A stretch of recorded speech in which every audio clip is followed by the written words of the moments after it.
आजच्या भागामध्ये आपण पाहणार आहोत की सगळीच जण आता एक एक करून गिफ्ट्स ओपन करत असतात। त्या शरूसाठी स्पेशल असं आता एक मॅकने आणलेलं असतं आणि हे शरूने परफेक्ट ओळखलेलं असतं। त्यामुळे शरू आता त्याला सांगत असते की आता तूच ही कविता वाचून दाखव। त्याने आता सांगितल्याबरोबर इकडे आता मॅक ती कविता वाचून दाखवतो, जी कविता मालवणी भाषेमध्ये असते। आणि ती कविता बघितल्यानंतर शरू खूप जास्त खुश असते आणि मग शरू आता ती कविता जी आहे ती ऐकत राहते, कारण मॅकने खूप सुंदर अशी कविता तयार केलेली असते। तेच आता प्रत्येकासाठी वेगवेगळे गिफ्ट्स जे आहेत ते आणलेले असतात आणि ते गिफ्ट्स आता दाखवले जात असतात। मग तेव्हाच ना दुसरीकडे आता गिफ्ट्स ओपन केल्यानंतर प्रत्येकजण एक एक जण बघत असतं की आपल्याला गिफ्ट्स काय दिलं आहे। त्यातच आता मॅकला सुद्धा गिफ्ट दिलेलं असतं आणि मॅकचं जे गिफ्ट असतं ते एकदमच वेगळं असतं।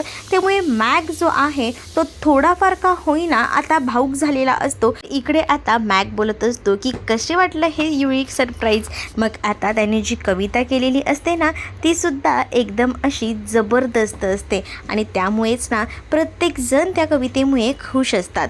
इथे जयला तर हे सगळं काही एकदम भारीच वाटत असतं।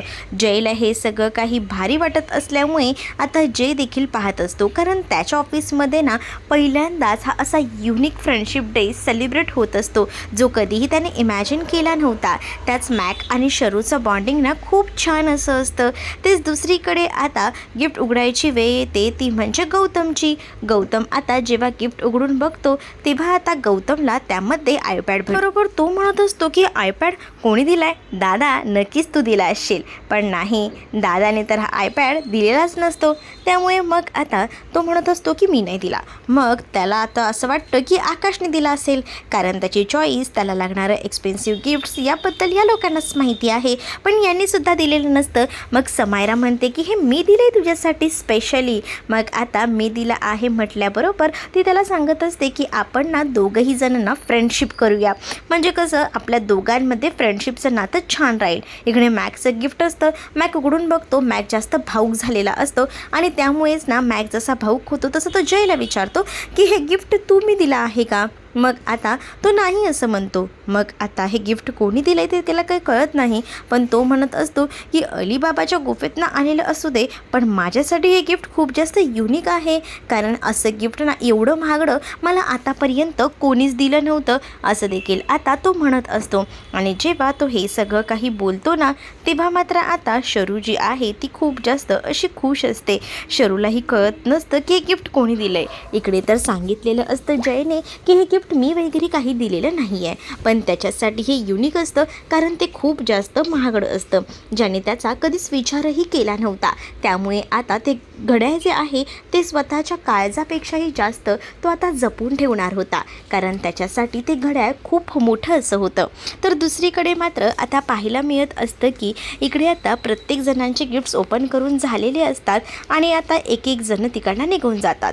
तेच आता दुसरीकडे जय जो आहे ना तो सुद्धा आता आपल्या केबिनमध्ये असतो आणि तेवढ्यातच केबिनमध्ये नॉक करून ना शरू आलेली असते आणि शरूने त्याच्यासाठी गिफ्ट आणलेलं असतं आणि तेच गिफ्ट आता शरू त्याला देते। जसं आता ती त्याला गिफ्ट देते ना तसं मात्र आता तो म्हणत असतो की हे सगळं काय आहे? शरू म्हणते की मला माहिती होतं आज फ्रेंडशिप डे आहे, सो कोणीच तुम्हाला गिफ्ट देणार नाही। म्हणजे काय आहे ना, प्रत्येकाबरोबर तुम्ही बॉसगिरी केली असणार आहे, मग त्यामुळेच प्रत्येकाला थोडी माहिती आहे की तुम्हाला काय आवडतं काय नाही ते, म्हणूनच मी तुमच्यासाठी हे स्पेशल गिफ्ट आणलेलं आहे, असंही आता ती बोलत असते। आणि तिने लव्ह स्टोरीचं बुक आणलेलं असतं आणि ते लव्ह स्टोरीचं बुक ती त्याला देते आणि जेव्हा तो ते गिफ्ट घेतो ना तेव्हा तो आता खूप जास्त खुश झालेला असतो। तो म्हणत असतो की हे सगळं माझ्यासाठी, तर ती म्हणत असते की हो, स्पेशली हे सगळं तुमच्यासाठी आहे, हे एकदा बुक वाचा म्हणजे तुम्हाला समजेल, असंही आता सांगितलं जात असतं।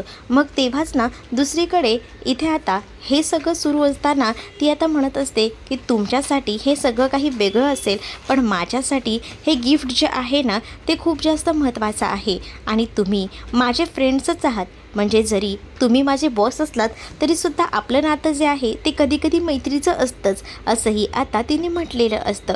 आणि तेव्हाच ना ती आता त्याला म्हणत असते की मी तुमची पहिली गर्लफ्रेंड आहे. असं म्हटल्याबरोबर तो तर तिच्याकडे पाहतच राहतो, कारण तिने डायरेक्ट गर्लफ्रेंडचा उल्लेख केलेला असतो. पण तेव्हाच ती म्हणत असते गर्लफ्रेंड याचा अर्थ मला म्हणायचा आहे गर्ल आणि फ्रेंड, तुमची मी तशी फ्रेंड आहे असंही आता ती म्हणू लागते. त्याच्याबरोबर तो बसतो आणि ती म्हणते की जाताना ना तुम्ही मी गेल्यानंतर हे गिफ्ट ओपन करून बघा. जसा आता ती जाते तसा आता तो गिफ्ट ओपन करून बघतो. जसा आता तो गिफ्ट ओपन करून बघतो ना तसं त्याला ते गिफ्ट खूप जास्त आवडतं, ज्याच्यामध्ये एक स्टॅच्यू असतो जो की सेम त्याच्यासारखा दिसत असतो. आणि त्यामुळेच ना त्याला ते गिफ्ट खूप जास्त आवडतं. तो स्वतःपेक्षाही जास्त ते गिफ्ट जपतो. आता कामावरला तो घरी आलेला असतो, बॅगेतनं ते गिफ्ट आधी काढून ठेवतो, लव्ह स्टोरीचं बुकही काढतो. त्याच्या 2 डायरीज असतात, त्यामध्ये त्याने आता ते लपवलेलं असतं. तेजस्विनी तिथे येते आणि तेजस्विनी जशी तिथे येते ना तसं मात्र आता तेजस्विनी त्याला म्हणत असते की काही बिझनेसबद्दल ती त्याच्यासोबत डिस्कस करत असते. मग त्याचं काही लक्ष नसतं, कारण तो जरा आता वेगळ्याच तंद्रीमध्ये असतो आणि वेगळ्याच तंद्रीमध्ये असताना ना त्याला सुचत नसतं की काय करावं ते. पण आता या सगळ्या काही गोष्टी जेव्हा होतात तेव्हा मात्र आता जो जय आहे ना तो विचार करतो की चला आपण काहीतरी करतोय. पण त्यावेळेला तेजस्विनी त्याला सांगत असते की एक काम कर, मी जे तुला सांगितले ते नोट डाऊन डायरीमध्ये करून घे, तू नशील करत तर मी तुझ्या डायरीमध्ये नोट डाऊन करते. पण ती जेव्हा डायरी घ्यायला जाईल तेव्हा आता कसं काय, मग तिला ती लव्ह स्टोरीची बुक सापडेल ना, त्यामुळे तो म्हणतो की राहू दे, मी जे मोबाईलमध्ये आहे ते सगळं काही सेट करून ठेवतो. असं बोलून त्याने सेट केलेलं असतं. तो बघत असतो तेजस्विनी कधी जाते, कारण त्याला ना ती डायरी हवी असते आणि ती डायरीतलं त्याला वाचायचं असतं. यासाठी त्याची धडपड सुरू असते. आणि मग जेव्हा ती निघून जाते तेव्हा तो पुन्हा डायरी हातात घेतो. ते दुसरीकडे आता सगळेजण छान असे गप्पा मारत बसलेले असतात, बोलत असतात. तेवढ्यातच आता शरूला ना छान वाटत असतं, कारण तिला ना आज सेलिब्रेशन जे आहे ऑफिसमध्ये झालेलं असतं ते सगळं काही तिला आठवू लागतं. आणि तेवढ्यातच ना तिला अनु ना शांत बसलेली दिसते. अनु जसं तिला आता शांत बसलेली दिसते तसं ती आता अनुकडे येते आणि अनुला विचारते की काय झालं आहे गं अनु, तू काय एकदम अशी शांत शांत बसलीस आज, म्हणजे काही घडलं आहे का? अगं माझ्या हातात बघ किती फ्रेंडशिप बँड आहे, आज किती छान झालं फ्रेंडशिप डे सेलिब्रेशन, आणि मग तुझं झालं नाही आहे का फ्रेंडशिप डे? असंही आता मग ती तिला विचारत असते. तेव्हा ती म्हणत असते की तू गप ग शांत बस, आणि ती ना आवाज करून तिच्याशी बोलू लागते.